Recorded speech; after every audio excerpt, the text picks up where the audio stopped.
Hello, I'm Jonathan Charnes. I'm trying to make an environmentally friendly sailboat that is also car toppable for one person. I started out by making a 1/6 scale model. The real boat will be 12 feet long and hopefully weigh under 70 pounds. That would be light enough for one person to put on top of a car by himself. Hopefully. Environmentally friendly means I've not used any epoxies or fiberglass or other hazardous materials. Simply used marine plywood, which the question is that really environmentally friendly? Well, hopefully. I could always make my own plywood, I suppose, with perhaps Titebond glue. That's what I used on this, basically just Titebond. And the Titebond, they say, is waterproof, and they say it's non-toxic. To be safe, you'd want to use an approved marine glue. But anyway, to give you an idea how good Titebond is, I did have some in a bucket of water for 30 days. And it's still holding very well. So if it can last 30 days in a bucket of water or more, surely a half day in the water for a car toppable boat that's painted shouldn't be a problem. But getting back to this, other pieces, the hull hopefully would be under 70 pounds. The sail, of course, would come out. The lee boards would come out. The rudder assembly would come out. Add that on, and the boat would probably be more like 100 pounds. Notice the lee board is a little bit ahead of the center of pressure. Center of pressure would probably be about here. And that's desirable because you want the center of pressure to be above the center of the water resistance so it can turn into the wind. I had all sorts of trouble with a canoe that I converted to sail, and I had a hell of a time turning that into the wind. But anyway, notice that this can rotate upward. So if it hits something underwater, the lee board doesn't break. Also, I'm free to adjust this and put it in different positions to find what works best. If I were to put a dagger board in, then I'd have to get it in the right spot to begin with. Plus, the dagger board would not be any lighter than two of these lee boards, because you have to make the housing for the dagger board, and that basically adds weight. Notice the rudder is pretty flush with the bottom, but nevertheless, if you hit a rock or something, the rudder comes up, because there's an over-the-center bungee on it, in this case rubber band. So that prevents damage to the rudder. The tiller is bendable, so somebody could steer from the back, or if they're sitting in the middle, if there's just one person, it would extend. I decided to go with a gaff rig. It looks nicer than a simple triangle that you have on the Sunfish. The only thing is, I'm wondering if I should run another line from the top of this, because there's not perhaps enough pressure. The bottom's at a different angle than the top. Well, I don't know much about gaff rigs. Simple triangular sail is a lot simpler. But what for looks on this? Well, let's take a little more look. And we can see that I have 5 bulkheads basically that give the boat the shape, and 3 planks on each side plus a bottom. Again, these were glued in. The real boat would be glued and screwed as well. So that should be very strong. This is very strong. When I made this, I planned the beam that is the center bulkhead to be divided in 3 sections, more or less equally from the bottom to the gunnel. So these planks are equal distant, and the angle I decided to make about 27 degrees between the bottom and this, 27 degrees between here and here, and so forth. That gave me the shape of the center bulkhead, and the other 2 bulkheads were basically very similar to that.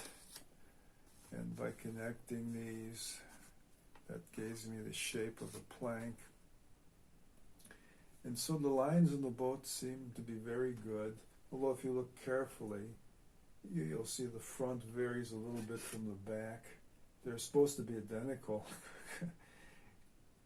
I tried to make them identical, the front from the back. The right also varies slightly from right to left. So I don't know. What I did do is, when I got done with the boat, I tried to make a survey of it. I must have spent 10 hours just measuring it, just to get this. And these are the shape, of course, of each of the ribs. I did the right side as well as the left, and it looks like there might be a mistake, a slight mistake in the second rib from the center. Again, this is the center one at the beam, and this is a little forward or aft of it, and this perhaps is a little too wide. It goes up. They don't get a smooth line. Although the boat looks smooth, wood bends naturally.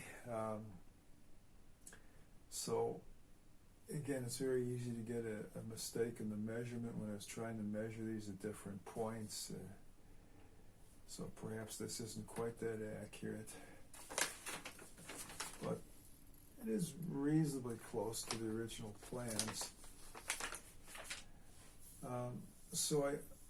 If you're interested, I made a lot of pictures of this in the different stages. I must have had about 50 different pictures showing how this was made, constructed on a jig. And that, of course, I'll use on the real one, or the full-size one.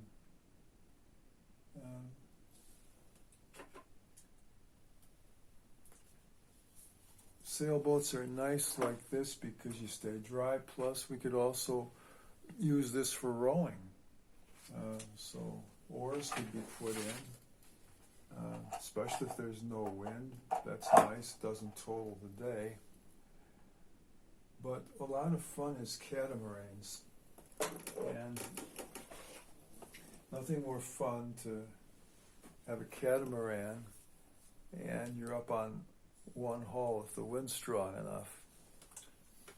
And yeah, let's make it environmentally friendly. Well, I made a pontoon for a catamaran. Again, this is roughly 1/4 sail. It would be 12 feet long, designed for 2 people. The main thing is, this would be designed for 1 person to put on top of the car. Now, the heaviest piece would be the 1 pontoon, 30 pounds. It's made with 1/8" plywood skin. This, of course, is 32nd, but it's 1/4 the size. There'd be an aluminum frame made out of 2-inch square tubing, 1/8" wall. That would weigh 20 pounds. And it's a bit of a headache trying to roll it to get that, but it's doable. I'd have a trampoline in here, or trampoline fabric like in a Hobie. That shouldn't exceed 20 pounds. Sail assembly, about 25 pounds, and I want to go for about 85, 90 square feet of sail. rudder assembly shouldn't be over 20 pounds. Whole thing, maybe 145 pounds for a two-person catamaran. But the heaviest piece would be just one of the hulls, 30 pounds. So a bit of a headache to put it up in pieces on top of a car, doable. You're going to get wet in one of these, in a catamaran. They tend to go through the waves and not over them. So while a boat like this would be more user-friendly, you stay dry, it's a little heavier, because the hull would be close to 70 pounds. But again, it's doable putting the boat on top of the car. Again, this is environmentally friendly, and geez, when I came up with the plans for this, I got about, say, 6 or 7 ribs. I just used an arc, part of a circle, and I varied the radius. The center one had the smaller radius of curvature, I believe. The one up front had a larger radius of curvature. And this was a survey I did. I lost the original plans, but it took about 2 or 3 hours to get these measurements off of this. But this bent very nicely. It followed the ribs. All these ribs were up in a jig, or I should say bulkheads, whatever. And it followed very well. It worked out good. And then notice we have a compound curve. It's curving this way. This way. And it's also curving in the other. From front to back it curves, and from top to bottom it curves. And well, I did have to put some clamps on in a few sections. It did tend to bulge in a few spots. And it was clamped quite a bit, but nevertheless it followed very well. The advantage of this is there's only one seam, and that's along the bottom. You get that done and have that sealed, there's no leaks. Well, okay, there's another seam at the bow, another at the stern, but for all practical purposes, this is almost foolproof as far as leaking goes. Again, just tight bond glue and marine plywood. So, again, I'd like to make something like this, full size. Probably be nice to make both boats, but the aluminum frame that the trampoline goes on is going to be about $300 at least just for the aluminum. Then I'd have to get a bending machine because I have a Harbor Freight roller, and that won't even bend round tubing 2 inches in diameter.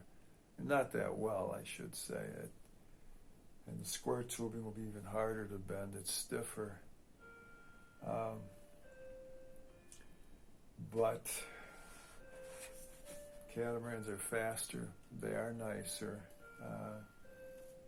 Probably if you wear a wetsuit, it's okay. Of course, this would be covered. The problem with a catamaran, a wooden one, there's always going to be a tiny amount of water that leaks. And unless you remove that water, you get rot. Now, what I'd have to do is have a channel all along the keel. Maybe get a router and cut a 1-inch hole, 1 inch by 1 inch, in the bottom of the keel, and then have a drain in front and a drain in back. And that channel would allow the water to leave, hopefully. I mean, I've had a Hobie fiberglass one, and they still collected water somehow. This would be skinned up on the top also, but I'd have a few covers that I could take off to let it air out.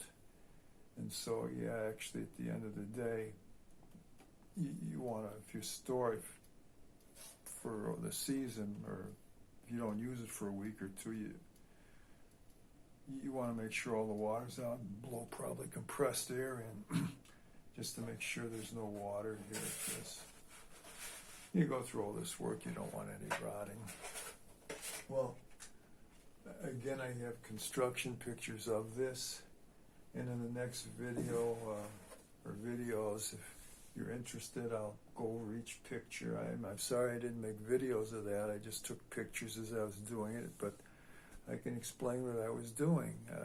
Thank you for watching, and have a good day.